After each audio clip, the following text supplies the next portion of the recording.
जय जगन्नाथ। मैं शिवानी चक्रवर्ती अपने channel Bong Kalinga food tales में आप सबका स्वागत करती हूँ।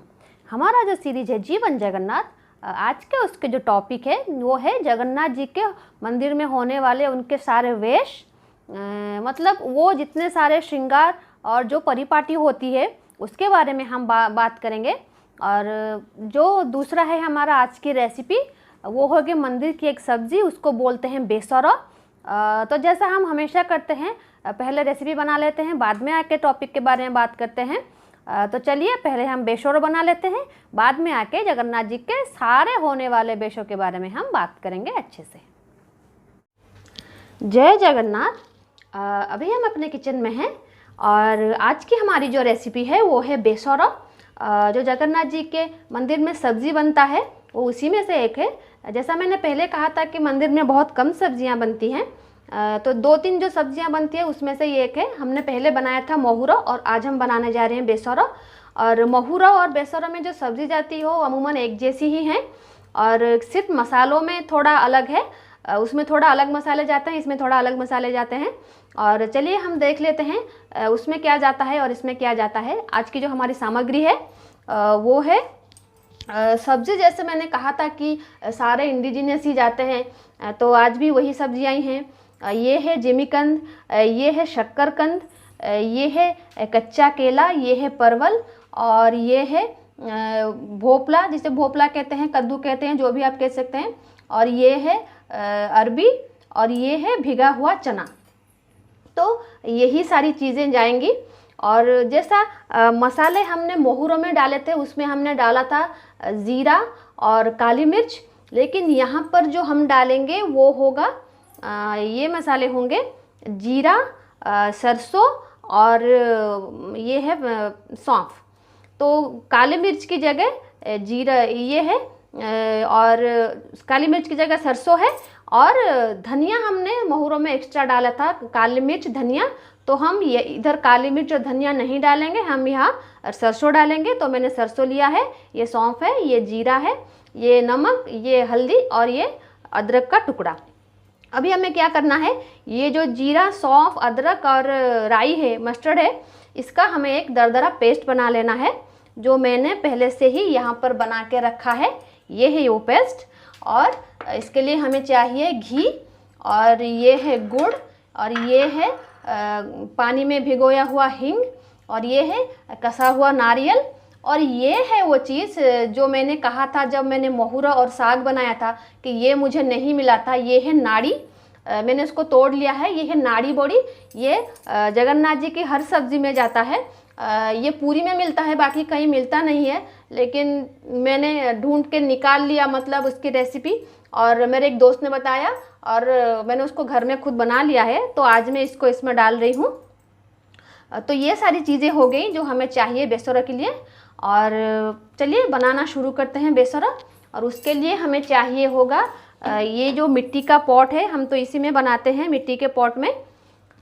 तो हम अभी ये मिट्टी का पॉट लेंगे, अभी हम ये मिट्टी का पॉट लेंगे और ये जो सारी सब्जियां हैं हम एक एक करके इसमें सब डाल देंगे। अभी देखिए मैंने सारी सब्जियां इसमें डाल दी हैं। और अभी हम इसमें क्या करेंगे, ये जो नारियल है, कसा हुआ नारियल, ये आप अपने हिसाब से लें, जितना आप खाना चाहती हैं उतना लें। और ये जो नाड़ी बॉडी नारियल जो है मैंने लिया था उसको सब मैंने डाल दिया। नमक, हल्दी, मसाले, नारियल आप अपने हिसाब से लें, जितना आप खाना चाहती हैं उतने ही लें। और मैं हमेशा यही कहती हूँ, गुड़ और घी हमें बाद में चाहिए होगा। और अभी हम क्या करेंगे, ये जो हल्दी हमने लिया था और जो नमक लिया था उसको हम डाल देंगे।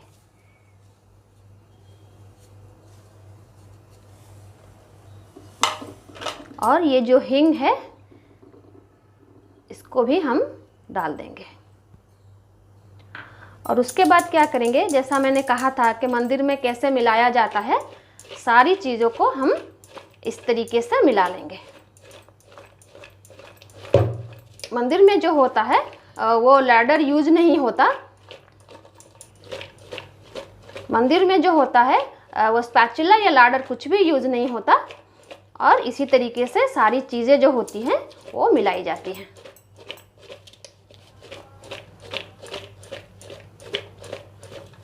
ये देखिए हमारी सारी चीज़ें जो हैं वो मिल चुकी हैं और अब हम इसमें थोड़ा पानी डालेंगे।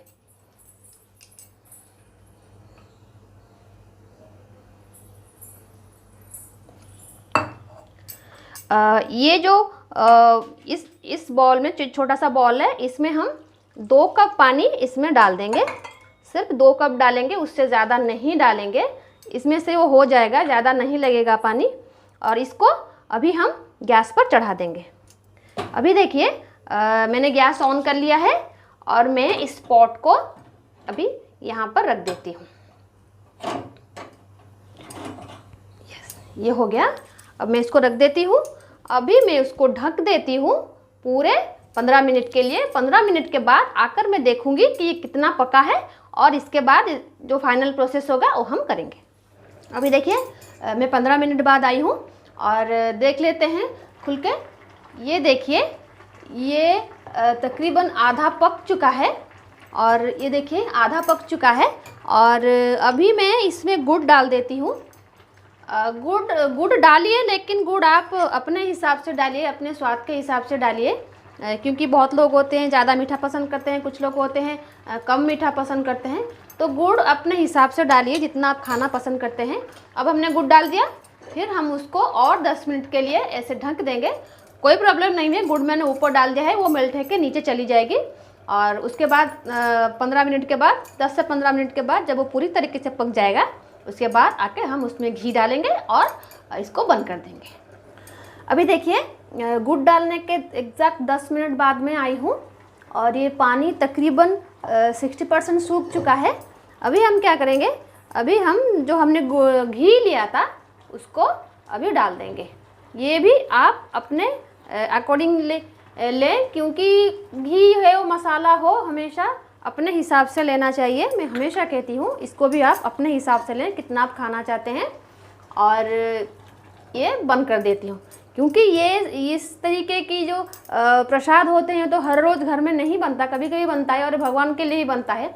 तो भगवान के लिए तो ढेर सारा घी जाता है, लेकिन कभी अगर आप घर में वैसे ही बना के खाना चाहें तो कम घी डालिए और गुड़ ही डालिए। जैसा मैंने कहा था, जो जो मसाले मैं बता रही हूँ आप वो सब कुछ डालिए, लेकिन अपने हिसाब से डालिए। अभी मैंने घी डाल दिया। अभी मैं और 5 मिनट इसको बिठाऊंगी यहाँ पर, उसके बाद गैस ऑफ कर दूंगी। उसके बाद हमारा जो बेसोरा है वो रेडी हो जाएगा। मैंने बेसोरा बना लिया है और बाद में देखेंगे वो कैसा बना है। जैसे मैंने वीडियो के स्टार्ट में कहा था कि आज हम जगन्नाथ जी के वेश के बारे में बात करेंगे। वेश क्या होता है?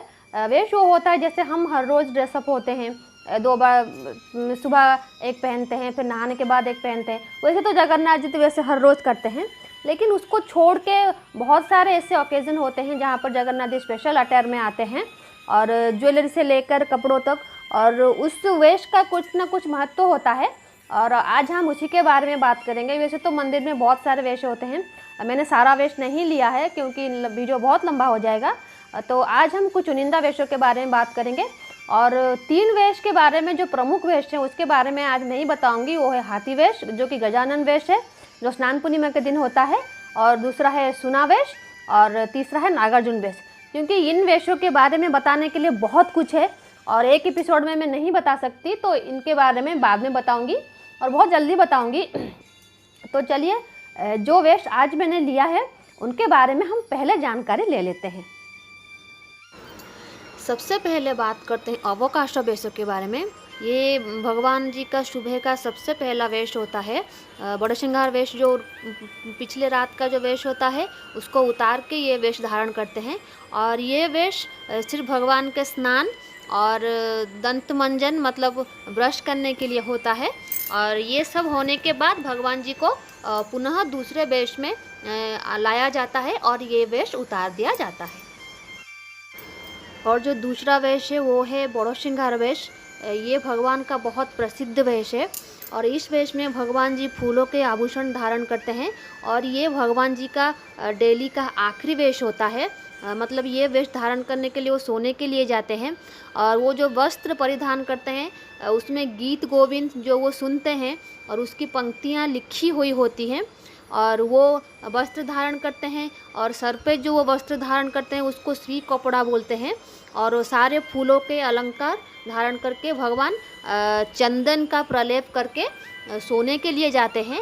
इसको बोलते हैं बड़ो श्रृंगार वेश। जैसा कि मैंने कहा ये दिन का आखिरी वेश होता है और ये वेश जो होता है तड़पलागी वेश के साथ हर रोज़ होता है और ये भगवान जी का बहुत प्रसिद्ध वेश होता है। इसको देखने के लिए जो श्रद्धालु होते हैं मंदिर में देर रात तक रुके रहते हैं। तो ये हो गया बड़ा श्रृंगार वेश। अब बात करते हैं पद्म वेश के बारे में। ये वेश जो होता है ये माघ मास के पूर्णिमा से लेकर बसंत पंचमी के बीच कोई भी शनिवार या बुधवार को होता है और ये रात के बड़ो श्रृंगार वेश जो भगवान का होता है उसी के साथ होता है। और ये पद्म वेश इसलिए नाम है क्योंकि भगवान जी पूरे पद्म के जो फूल होते हैं उसी से सुसज्जित होते हैं। सर से लेकर मतलब पाँव तक हर जगह पद्म ही पद्म होता है और ऐसा मानना है कि भगवान जी अपने एक भक्त की मनोकामना पूर्ण के लिए ये वेश धारण किया था। और मनोहर नाम का कोई एक वृद्ध भक्त था भगवान का जो बहुत दूर से भगवान के लिए दर्शन के लिए पुरी आए थे और वो अपने साथ कमल के पुष्प लाए थे। लेकिन पुरी पहुँचते पहुँचते उनके जो सारे पुष्प थे वो सूख गए थे। जब उन्होंने पुजारी को फूल अर्पण करने के लिए दिया तो क्योंकि वो फूल सूख गए थे तो पुजारी ने उसको फेंक दिया। ये देख के बहुत ही बुरा लगा उन भक्त को और वो वहीं पर बेहोश हो गए थे और किसी ने उनकी सुध नहीं ली। तो किसी मठ के महंत ने उसको उठा के लेके गया मठ के अंदर और रात में जो राजा थे उनको भगवान ने सपना आया, मतलब स्वप्न में आके उनको बोला कि मेरा एक भक्त आया था मेरे लिए पुष्प लेकर और पुजारी ने वो पुष्प लगाने नहीं दिया, तुम इस मैटर को सॉल्व करो। तो राजा जी सुबह उठ के गए, क्या हुआ था क्या नहीं सब मतलब समझा, सब सारी चीज़ों की जानकारी ली। तब जाके पता चला कि पुजारी ने वो पुष्प लेकर नाले में फेंक दिया है। तो राजा और जो पाठ जोशी होते हैं राज जोशी वो जाके जो नाला था वहाँ से फूल लेकर आए और आश्चर्य की बात ये थी कि वो सारे जो पुष्प सूख गए थे वो मैं ऐसे फ्रेश ही थे। जब वो नाले से उठा के लाए तो फ्रेश ही थे और उसी पुष्प को ले जाकर भगवान का श्रृंगार किया गया। और वो क्योंकि वो भक्त लेकर आया था उसको, वो किसी भी तरीके से उसको दुखी नहीं करना चाहते थे, इसलिए वो पुष्प को उसने धारण किया और जो सूख गए थे फूल वो फिर से खिल गए थे और फिर से फ्रेश होकर खिल गए थे। और ये मान्यता है और इसी को ध्यान में रखकर हर साल पद्म वेश होता है और बहुत सारे लोग आते हैं पद्म वेश का दर्शन करने के लिए। तो ये हो गई पद्म वेश की बात। अब बात करते हैं गज उद्धारण वेश की। ये वेश जो होता है भगवान की वो माघ पूर्णिमा की तिथि में होता है और इसकी मान्यता ये है कि एक जो हाथी था उसको बचाने के लिए भगवान ने अपने सुदर्शन चक्र को भेजा था। और एक हाथी था जो तालाब में फंस गया था और एक मगरमच्छ उसके पैर को पकड़ के खींच रहा था। तो उस मगर से अपनी जान बचाने के लिए उस हाथी ने भगवान जी को प्रार्थना किया था और भगवान जी ने श्री सुदर्शन जी को भेजा था उसकी जान बचाने के लिए। तो सुदर्शन जी ने उस मगर को मार दिया था और उस हाथी की जान बचाई थी। तो उसी की याद में गज उद्धारण वेश किया जाता है मंदिर में। तो ये थी इस वेश की मान्यता। तो ये है नवांक वेश और ये जो वेश होता है वो मकर संक्रांति के जो पर्व होता है उसको मनाने के लिए भगवान ये वेश धारण करते हैं। तो मकर संक्रांति के दिन भगवान का ये वेश होता है। उसके बाद है बणभोजी वेश। इसमें क्या होता है, ये भाद्रव शुक्ल दशमी के दिन मनाया जाता है। जो कृष्ण बलराम हैं वो जो यादव के वेश होते हैं, गोपाल के वेश होते हैं, उसी वेश में जाते हैं पिकनिक करने के लिए। अपने सारे दोस्तों को लेकर वो पिकनिक करने के लिए जाते हैं। इसको बोलते हैं बणभोजी। बणभोजी का मतलब होता है पिकनिक। तो वही करने के लिए वो बाहर जाते हैं और इसी को याद करने के लिए मनाया जाता है बणभोजी वेश। तो ये है बणभोजी वेश। अब बात करते हैं कालियो दोलन वेश के बारे में। ये भाद्रव कृष्ण एकादशी जी को मनाया जाता है और इसकी कहानी ये है कि जो कालिया नाम का जो नाग था वो यमुना नदी में वास करता था, और आसपास के जितने गांव थे, नंदगांव हो या वृंदावन हो या गोप हो, और वहाँ के लोगों को बहुत परेशान करता था और गाय भैंस को लेकर खा जाता था। तो श्री कृष्ण जी उसको दंड देने के लिए यमुना में कूद गए थे, और जब बाहर निकले यमुना से तो कालिया जो नाग था उसके फन के ऊपर नाचते हुए निकले थे। तो उसी को प्रदर्शित करता है ये वेश। अभी आप देख सकते हैं कि जगन्नाथ जी कैसे कालिया के फन के ऊपर खड़े होकर उसका दलन कर रहे हैं। तो ये उसी चीज़ को याद करने के लिए ये वेश भगवान जी का मनाया जाता है। तो ये है कालियो दड़नो वेश। उसके बाद है प्रलंबासुर वध वेश। ये जो होता है भाद्रव कृष्ण द्वादशी के दिन मनाया जाता है। इसकी कहानी ये है कि भगवान बलराम जी ने प्रलंबासुर नाम के एक राक्षस का वध किया था इसी दिन। तो इसी को याद करने के लिए प्रलंबासुर जो वध वेश होता है वो होता है। और ये अभी देख सकते हैं कि जैसे बलराम जी ने प्रलंबासुर का वध कर रहे हैं, उसी का एक छवि दिखाया गया है यहाँ पर, और ये उसी को प्रदर्शित करता है। तो ये है प्रलंबासुर वध वेश। उसके बाद है कृष्ण बलराम वेश। ये जो वेश होता है ये भाद्रव मास के जो कृष्ण त्रयोदशी होती है उसी दिन मनाया जाता है। और ये भगवान जी जो कृष्ण हैं, बलराम हैं, उनकी मथुरा गोप और वृंदावन में बिताए गए दिन को याद करके उसको मनाया जाता है। और ये भाद्रव के महीने में आता है, वो तो श्री कृष्ण जी का जन्म का महीना है, तो उसी की याद में ये वेश मनाया जाता है। इसको बोलते हैं कृष्ण बलराम वेश। तो ये है कृष्ण बलराम वेश। उसके बाद ये है वामन वेश। अभी आप देख सकते हैं कि भगवान जगन्नाथ जी के वामन वेश में है, और आप सबको पता है कि वामन जो है वो भगवान के दशावतार में से एक हैं। और राजा बलि जो सबसे बड़े दानी होने का दम भरते थे, तो उनके अहंकार को चूर्ण करने के लिए भगवान ने वामन का वेश लिया था और उनसे 3 पाग भूमि की मांग की थी।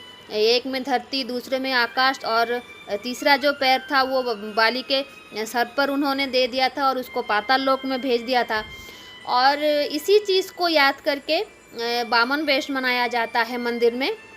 और ये जो होता है भाद्रव शुक्ल द्वादशी को मनाया जाता है मंदिर में। तो ये है वामन वेश। उसके बाद ये है राधा दामोदर वेश या फिर राई दामोदर वेश। ये जो होता है आश्विन शुक्ल एकादशी से लेकर कार्तिक शुक्ल दशमी तक चलता रहता है। पूरा 1 महीना ये वेश होता है।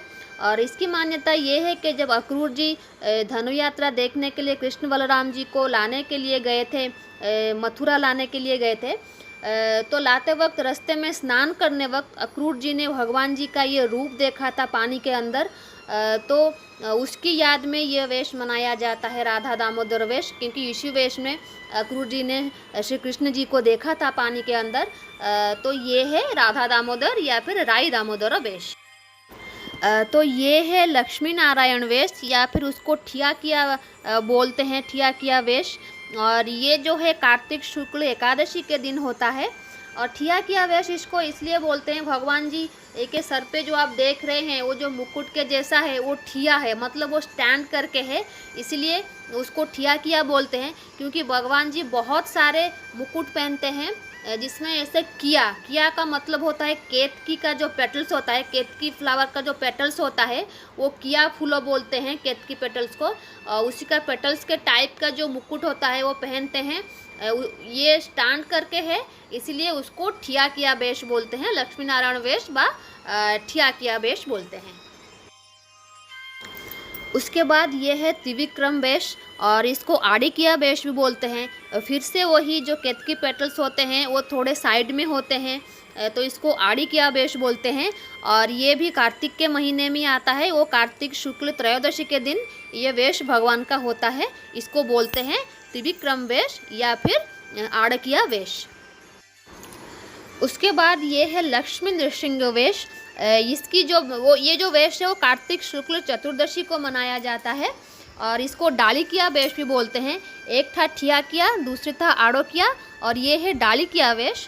और ये भी कार्तिक महीने में भगवान के जो वेश होते हैं उसी वेश में से एक है और बहुत ही पॉपुलर वेश है ये। इन सारे वेशों को देखने के लिए भक्तों की जो लंबी कतार लगी होती है, ये आप देखने से ही आपको पता चलेगा।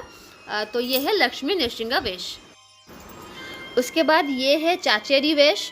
ये जो होता है ये वेश, ये फाल्गुन शुक्ल दशमी से लेकर पूर्णिमा तक रहती है, कि सिर्फ चतुर्दशी को छोड़ के बाकी सारे दिन ये वेश होते हैं। और इसी वेश में ही भगवान जी होली खेलते हैं, तो इसको बोलते हैं चाचेरी वेश। और ये है रघुनाथ वेश। ये चैत्र मास में भगवान का ये वेश होता है। और यहाँ पर जो जगन्नाथ जी हैं वो श्री रामचंद्र जी का रूप धारण करते हैं, उन्हीं का वेश धारण करते हैं। धनु तीर मतलब धारण करके श्री राम जी का वेश धारण करते हैं। और इनके साइड में आप देख रहे होंगे भरत, लक्ष्मण, हनुमान, जामवंत, जो भी तृतीया युग में भगवान के साथ थे उन सारी लोगों की या फिर जो भी थे उनके सारे प्रतिकृतियाँ हैं। तो इसको बोलते हैं रघुनाथ वेश। ये भगवान जी श्री राम को समर्पित है ये वेश। ये है घोड़ोलागी वेश। ये जो वेश होता है ये मार्गशीर मास के शुक्ल षष्ठी से लेकर माघ मास की शुक्ल पंचमी तक रहता है। पूरे सर्दियों में भगवान ये वेश धारण करते हैं। सर्दी से बचने के लिए एक स्पेशल तरीके का जो वस्त्र होता है भगवान को पहनाया जाता है, उसको बोलते हैं घोड़ोलागी। तो ये है घोड़ोलागी वेश। ये है भगवान का श्राद्ध वेश। इसी वेश में भगवान जी अपने पुरखों को श्राद्ध देते हैं। पुरखे मतलब जब वो धराधाम पर जन्म लिए थे, जो भी उनके माता पिता थे उनको वो श्राद्ध देते हैं। जैसे दशरथ जी, माता कौशल्या जी, देवकी जी, वसुदेव जी और यशोदा जी, नंदराय जी, और जो मंदिर जिन्होंने बनवाया था इंद्रदुम्न जी और श्री गुंडिता देवी जी, उनको वो इसी रूप में आकर पिंडदान देते हैं, उनका तिल तर्पण करते हैं। इसीलिए इसको बोलते हैं श्राद्ध वेश। और ये है चंदन लागी वेश, जो हर रोज़ संध्या धूप के बाद भगवान इसी वेश में आते हैं भक्तों को दर्शन देने के लिए। बहुत सारा चंदन अपने शरीर पर लगाकर वो ये वेश धारण करते हैं। और चंदन पूर्णिमा के टाइम भी जो चंदन यात्रा होता है उसके वक्त भी भगवान ये रूप धारण करते हैं। तो ये है चंदन लागी वेश। तो ये थी कुछ जानकारी जो मंदिर में बनने वाले कुछ वेशों के बारे में है। आई होप आपको ये वीडियो अच्छा लगा होगा। अगर आपको वीडियो अच्छा लगा है तो हमारे चैनल को लाइक और सब्सक्राइब ज़रूर कीजिए और बेल आइकन को तो ज़रूर दबाइए ताकि आने वाले वीडियो का नोटिफिकेशन आपको मिल सके। तो आज के लिए इतना ही, रहते हैं। जय जगन्नाथ। तो ये है आज की हमारी रेसिपी बेसोरा।